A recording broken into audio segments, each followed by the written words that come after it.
Olá, este é o programa Momento Saúde, Unimed Vale do Taquari, Rio Pardo, hoje com a grata presença do doutor pediatra, médico, João Wyant. Mas eu digo grata surpresa porque já tive a honra de ser professor de uma das filhas do Dr. João e também atualmente do filho. Fui professor de filosofia e são alunos excelentes, gente da mais alta estirpe. Aproveito para falar isso porque é um prazer estar com o senhor. Já participou outras vezes do programa Momento Saúde, né?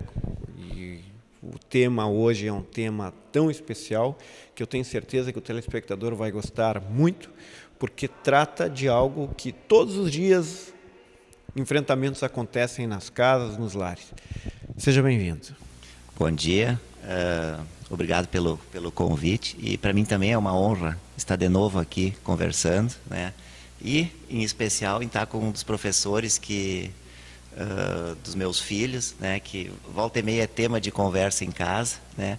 E principalmente de uma matéria que cada vez se vê menos hoje em dia, que é a filosofia, e que eu considero de extrema importância para a formação das nossas crianças, nossos adolescentes, né? Então, bom dia. Obrigado, doutor João. Aproveitando, fazendo a primeira pergunta, quando se trata de emergência, em casos infantis, emergência de crianças, tal, qual é a diferença de emergência e urgência nesta questão pediátrica? Bom, é uma ótima pergunta. Em primeiro lugar, para os pais, qualquer situação com os filhos parece ser uma emergência, né?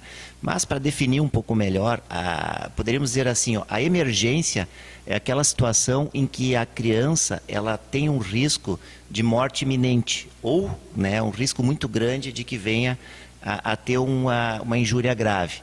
Eu poderia citar uma hemorragia profusa, uma hemorragia de grande quantidade, uma crise convulsiva, né, uma queda de grande altura, né? Então, essas situações a criança, né, ela se encontra, né, com uma necessidade de um atendimento extremamente rápido.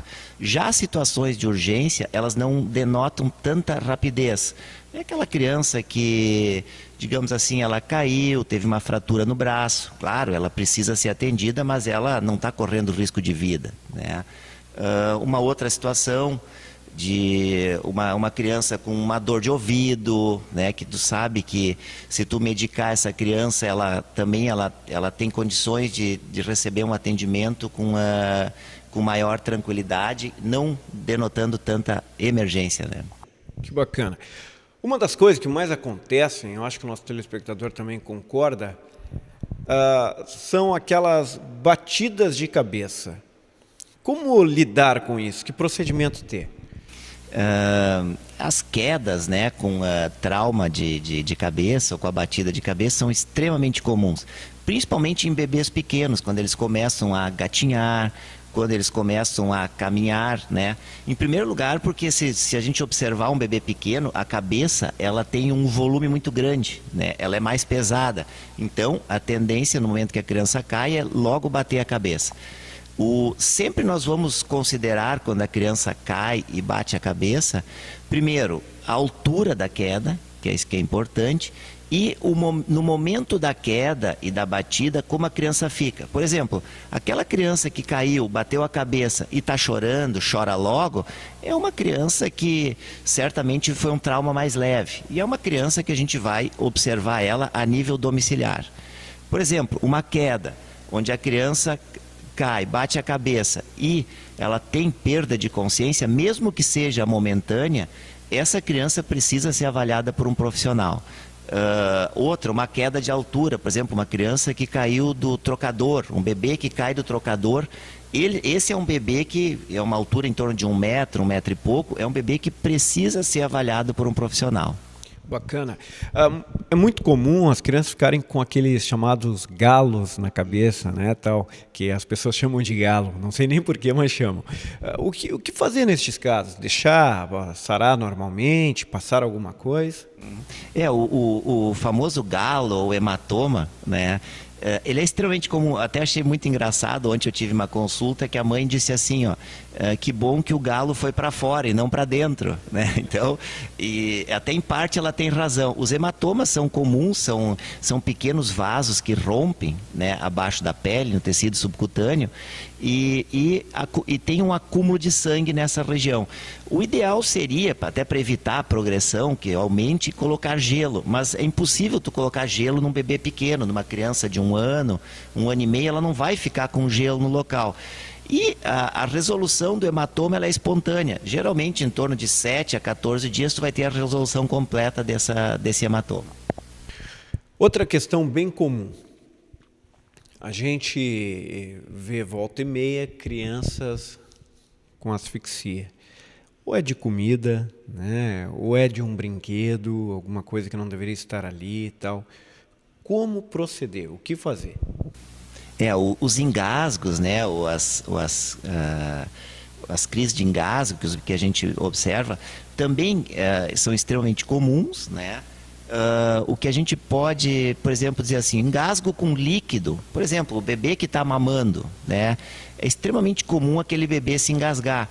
E esse bebê, no momento do engasgo, como é que a mãe vai proceder? Ela suspende a amamentação ou a alimentação do bebê, posiciona o bebê de lado e tenta abrir a boquinha para ver se esse bebê está com leite na boca, está engasgado com muito leite, tenta abrir e limpar a boquinha. E logo, logo esse bebê vai voltar ao normal.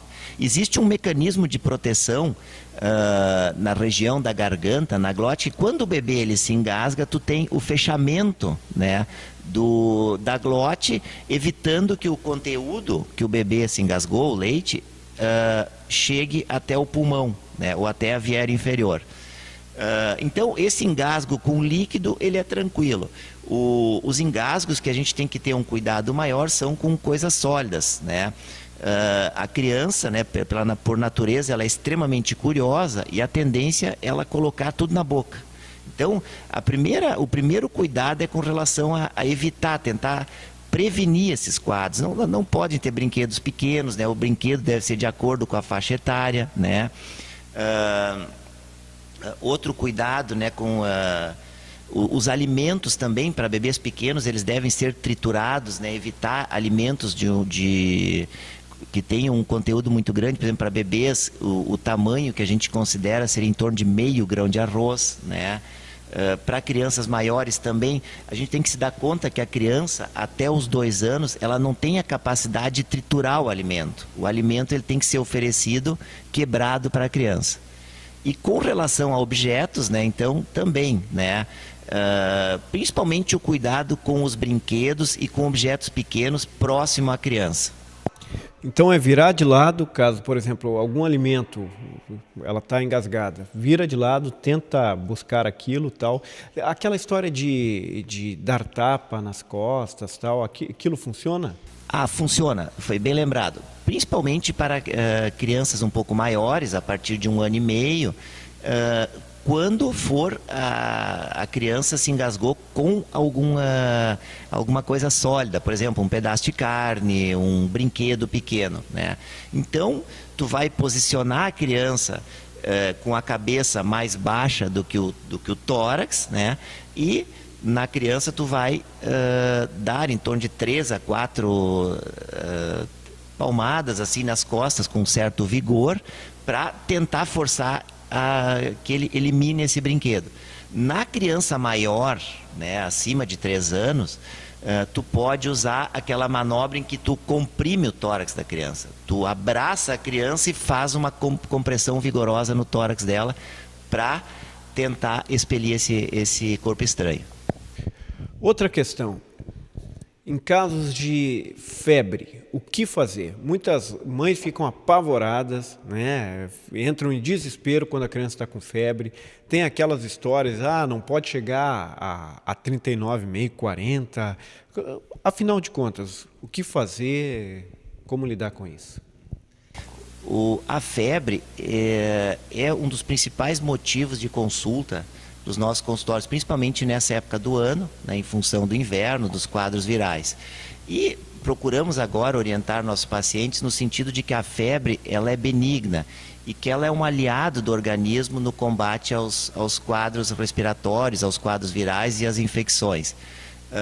Então, tentamos mostrar aos pacientes que a febre por si só, ela não é prejudicial, tá? E mesmo a febre elevada.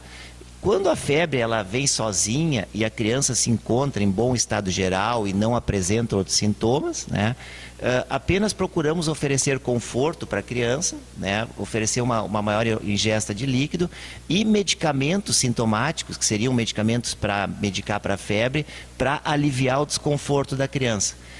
Mas não denota nenhuma situação de urgência ou emergência.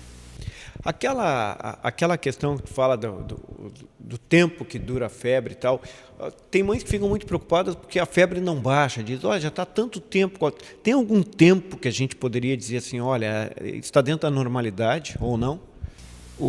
Na verdade não tem, né? Quando a criança se apresenta com febre, mesmo uma febre prolongada, e ela apresentam um estado geral bom, ou muitas vezes nós nos deparamos com as crianças com febre na madrugada, tu vai ver o bebê está dormindo e com febre, né? Hoje em dia, orientamos no sentido de que a mãe deixe a criança dormir e que só vá medicar se ela apresente algum desconforto e quando acordar. Tá? Então, o tempo de febre, ele também não é um sinal tão importante, né? E a elevação também não, por exemplo, quando se... Não. A grande preocupação dos pais com relação à febre é com relação à crise convulsiva. Tá? Hoje em dia, tu sabe que a crise convulsiva febril, quando ela é desencadeada, né, ela pode ser desencadeada já em temperaturas baixas, a partir de 37,5. Não é o grau da febre que vai determinar se essa criança vai ter uma crise convulsiva ou não. O que é essa crise convulsiva? De forma bem leiga mesmo, perguntando. No momento da crise convulsiva, tu nota que a criança ela tem movimentos involuntários, repetidos, e tu nota também uma perda de consciência da criança. Essa criança ela se desconecta, né? A crise convulsiva febril, ela é dita benigna, tá? Ela não traz problemas para a criança, tá?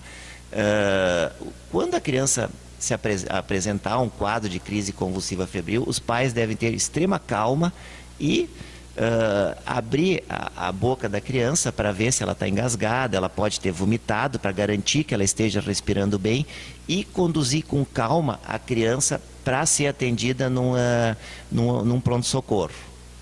Tá? Outro dado muito importante, a crise convulsiva, tu não consegue evitar ela medicando a criança para febre. Tá? Então, mais um motivo para não se ter pânico nas situações de febre. Bacana, vamos para um rápido intervalo, não sai daí, voltamos já já, até mais.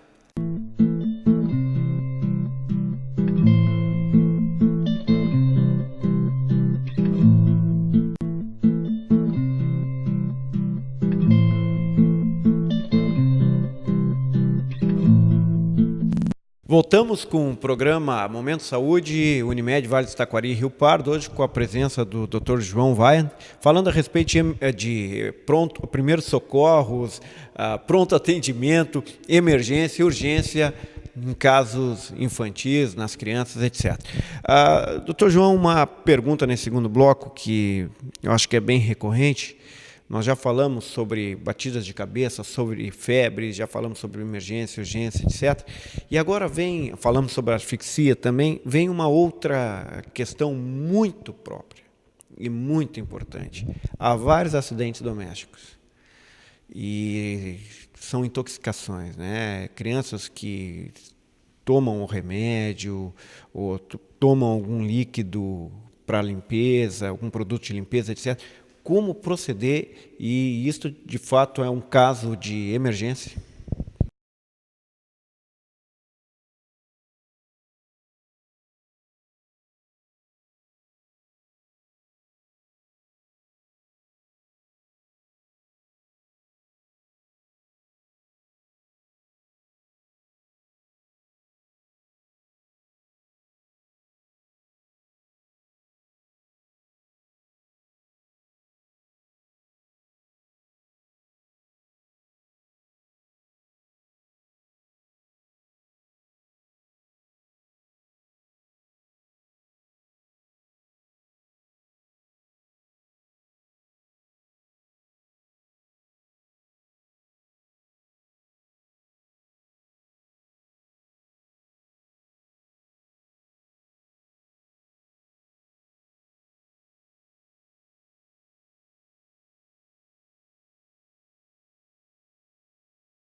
Num caso rápido, de uma intervenção rápida, a criança se intoxicou com alguma coisa, tem que levar para o hospital e tal, mas o que dá para fazer naquele momento? Nada de causar vômito, essas histórias todas, dar líquido para beber e tal?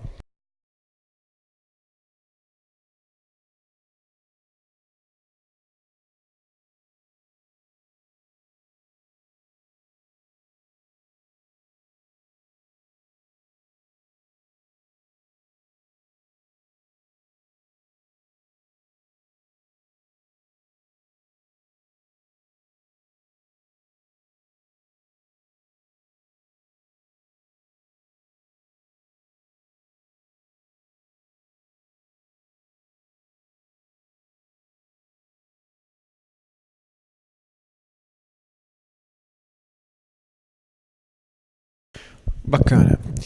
Outra questão. É muito comum nestas pequenas, nesta primeira idade, na infância tal, desde o nascimento, mas principalmente mais em crianças que já começam a correr, a brincar, a jogar, fraturas.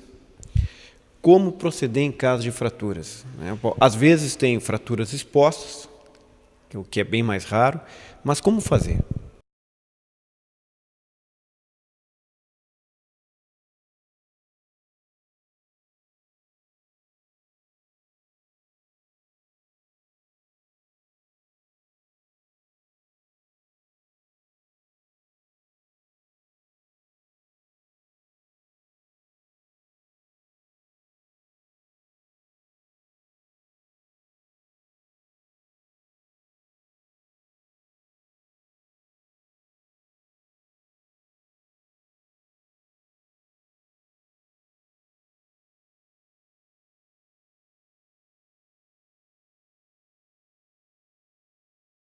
Bacana. Em relação a cortes, como proceder? É necessário, por exemplo, ter em casa um kit de primeiros socorros para estancar o sangue? Muitas mães usam. Antigamente se usava, eu não sei nem se tem ainda mercúrio, lembra? Se o mercúrio cromo, o Isso. próprio mertiolate Se eu também, né? colocava isso, eu não sei se usa, se ainda tal. Mas como proceder em caso de cortes?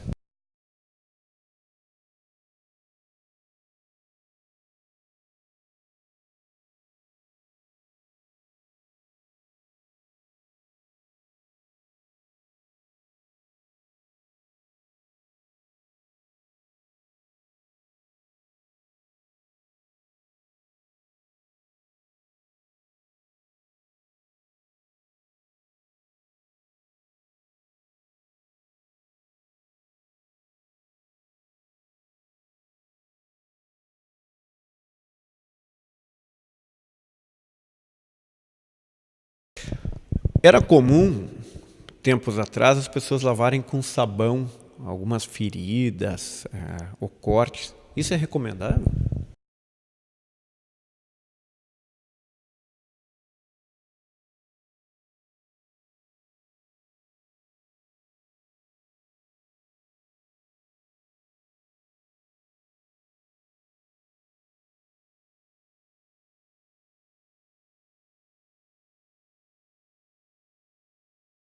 Sim, bacana. Nós conversávamos antes, no intervalo, sobre aquela falta de ar que a criança se autoimpõe. Como funciona aquilo? Como é chamado?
E nos casos de os bebês, às vezes, quando param de respirar, que estão chorando, como funciona isso? O que é?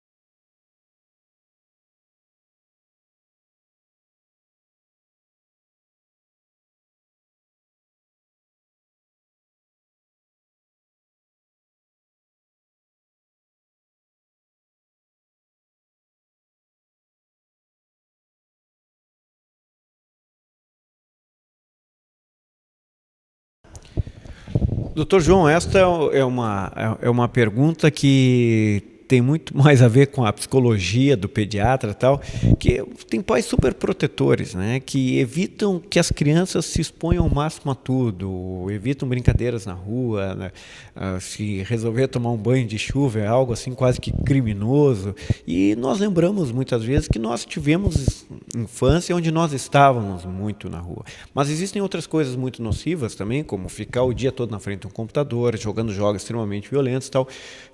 Como o pediatra João vê esta questão?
Estamos chegando ao final. Eu gostaria de fazer uma última pergunta, mas que tem mais a ver com suas dicas gerais sobre a questão do cuidado, talvez da prevenção. O senhor já falou também de prepararmos as nossas casas para as crianças e tal. Mas aquilo que é essencial neste processo todo, dentro deste contexto de primeiros socorros.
Quero te agradecer, muito obrigado, doutor João. Prazer mesmo.